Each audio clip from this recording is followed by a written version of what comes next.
একা একা মনে মনে ভাবিছিলেন বাবা ছন্ন করে দিবে যে কিছু পায় না। অজিতবাবু ছিলেন বৈষ্ণব নামে একজন। আজ আমি এই জায়গায় দাঁড়িয়েছি গুলবাজার ব্যবসা সমিতির সকল ভক্তরা। আমি কীর্তনের পক্ষে না সুরধনির পক্ষ থেকে বলছি, এই যে বৃন্দাবন অবশ্যই একবার শুধু এটা একটা বৃন্দাবন সাজিয়ে রাধারানী বলেছে, শুধু বৃন্দাবন সাজিয়ে বৃন্দাবন পাই না।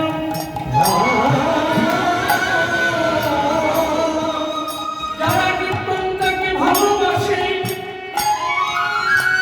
তাদের যদি অন্তরে বৃন্দাবন নাহি জাগে গো,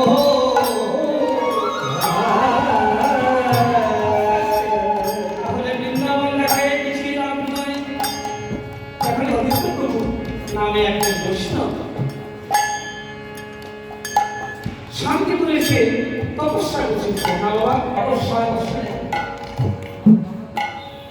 একা একা তপস্যায় বসে বসে ভাবছে যে নামের তো কিছু বলতেই নেই। আজকে কলিতে প্রত্যেকটি জায়গায় দেখা যায় হরিনাম যজ্ঞ দেয়। আগের দিন গৌর হরিকে নিমন্ত্রণ করেন, এরপরের দিন কি হয়? কীর্তন হয় না, বাউল কীর্তন। রাগের আগে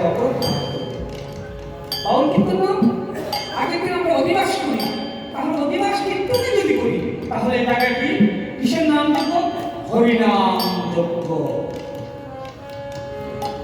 হরিনাম যজ্ঞের কয় প্রহর?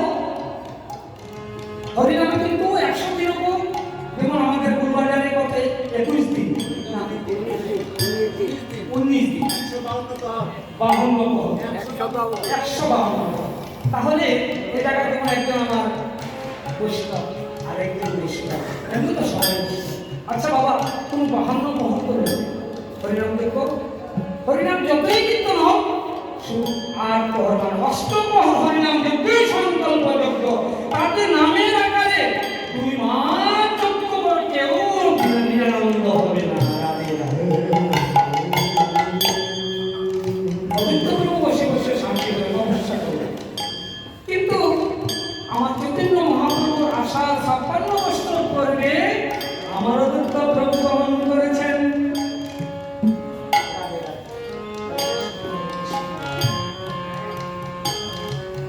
অজিতবাবু দেখলেন কি আপনি শান্তি করে বহু হয়ে গেলেন।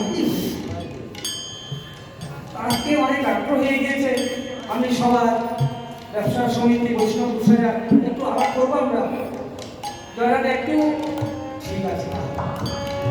তো বৈষ্ণব কি বললেন?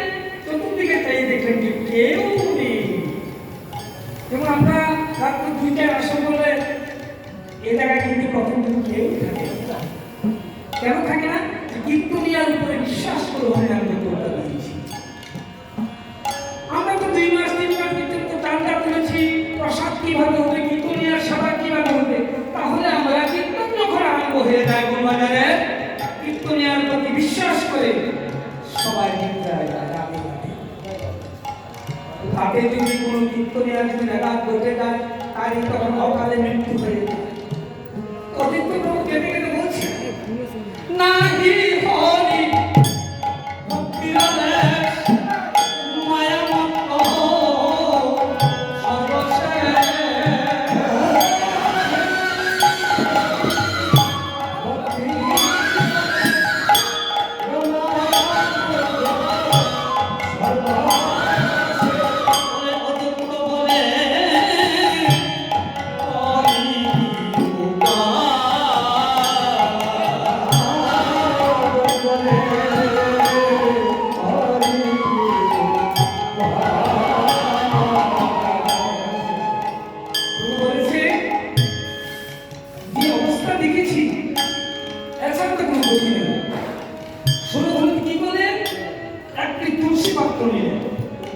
গঙ্গার জল, গঙ্গার জল তুলসী কি বলেন?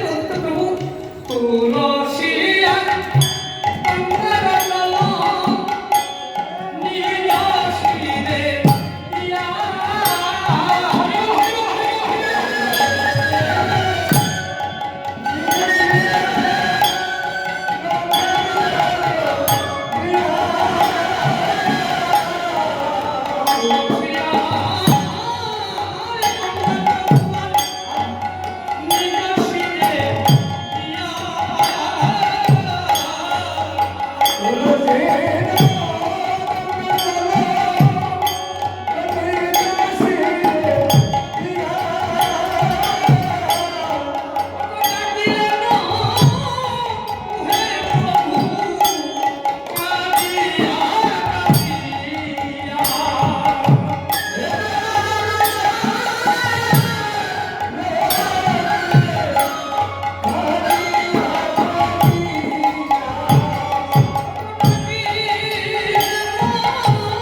আমরা কি বলি হরির নামে যে উদ্ধার হয়।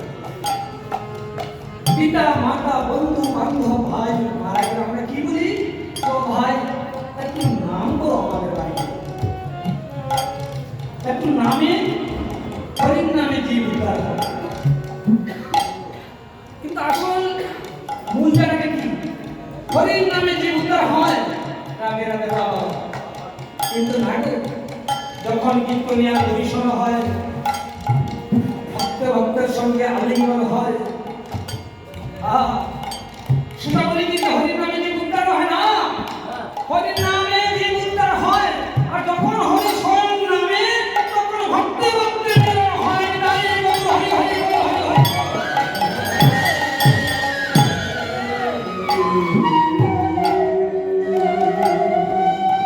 আস্তে আস্তে দুইটি রাস্তা, হরির নামে যে উদ্ধার হয়, আর যখন হরি স্বয়ং নেমে যায় তখন নদী রাধারানী কেমন ধোলায় গড়া করিয়া দিয়ে উদ্ধার হয়।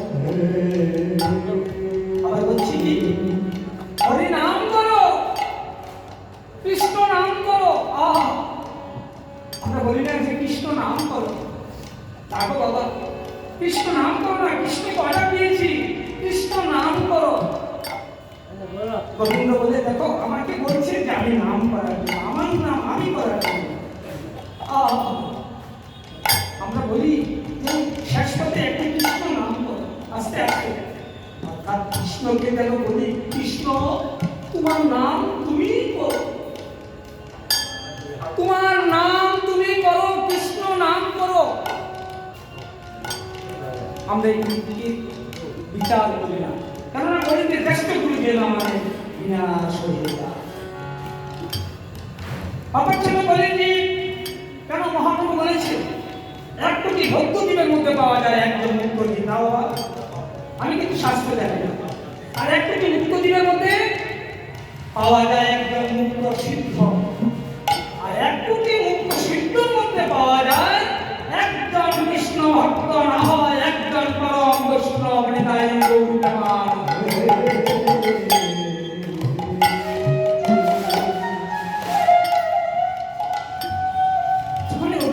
মনে মনে ভাবলেন যে রাধা নামটা এত মিঠা, দেহটাকে যদি আমি রাধার নামে ধুলাতে না মেশাই তাহলে গৌরীকে পাওয়া